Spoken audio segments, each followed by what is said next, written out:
عليكم ورحمة الله وبركاته. أهلا بكم في فيديو جديد وحلقة جديدة. فيديو النهارده هنتكلم عن الترتيب النهائي للمجموعة الأولى من بطولة كوبا أمريكا بعد انتهاء دور المجموعات. هقول لك كمان على المتأهلين إلى دور ربع النهائي وما هي أول مواجهة في دور ربع النهائي تم تحديدها خلاص. ولكن قبل ما نبدا كلامنا باي تفاصيل عايزين نبدا كلامنا زي ما احنا متعودين دايما نبدا كلامنا بالصلاه على افضل خلق الله. اللهم صل وزد وبارك على افضل خلق الله سيدنا محمد وال سيدنا محمد في العالمين انك حميد مجيد. ولو انت اول مره تتابعني تنزل بقى تشترك في القناه وتفعل زر التنبيهات واضغط على زر اللايك عشان يصلك كل جديد مني باذن الله. يلا بقى نبدا.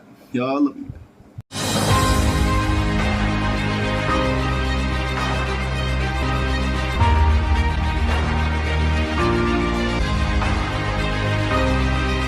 بسم الله. بطولة كوبا أمريكا بيشارك فيها 16 منتخب في تنافس قوي جدا ما بين منتخبات أمريكا الجنوبية ومنتخبات الكونكاكاف. أحب أكد لك عزيزي المشاهد عزيزي المستمع حديثنا النهارده على الترتيب النهائي للمجموعة الأولى اللي بتضم مين؟ حامل اللقب المنتخب الارجنتيني، كمان معاه منتخب تشيلي وكندا وبيرو.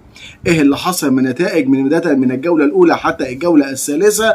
الجوله الاولى الارجنتين امام كندا، الارجنتين بتفوز بنتيجه 2-0، بيرو امام تشيلي 0-0. في الجوله الثانيه بيرو امام كندا، كندا بتفوز 1-0، وتشيلي امام الارجنتين، الارجنتين بتفوز 1-0. في الجولة الثالثة واللي انتهت منذ قليل الأرجنتين بتفوز على بيرو بنتيجة 2-0، وكندا وتشيلي 0-0. علشان يكون الترتيب النهائي للمجموعة الأولى بعد انتهاء مرحلة دور المجموعات، المنتخب الأرجنتيني بالعلامة الكاملة ب9 نقاط مسجل 5 ما استقبلش ولا هدف. في المركز الثاني منتخب كندا معاه 4 نقاط مسجل هدف ومستقبل هدفين. في المركز الثالث منتخب تشيلي معاه نقطتين ما سجلش ومستقبل هدف. في المركز الرابع منتخب بيرو معاه نقطة واحدة ما سجلش ولا هدف ومستقبل 3 أهداف. عشان رسميا يكون تأهل كل من المنتخب الأرجنتيني ومنتخب كندا إلى دور ربع النهائي.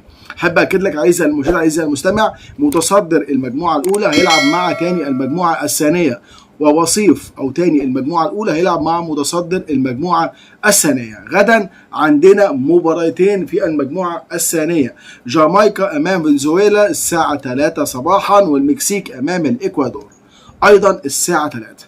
فنزويلا خلاص تأهلت رسميا عن هذه المجموعه كمتصدره، لان هي في المواجهات المباشره فازت على الاكوادور وفازت على المكسيك، والتعادل يكفيها ان هي تكون في الصداره ب7 نقاط. يبقى فنزويلا هتواجه مين؟ هتواجه كندا في اولى مواجهات دور ربع النهائي.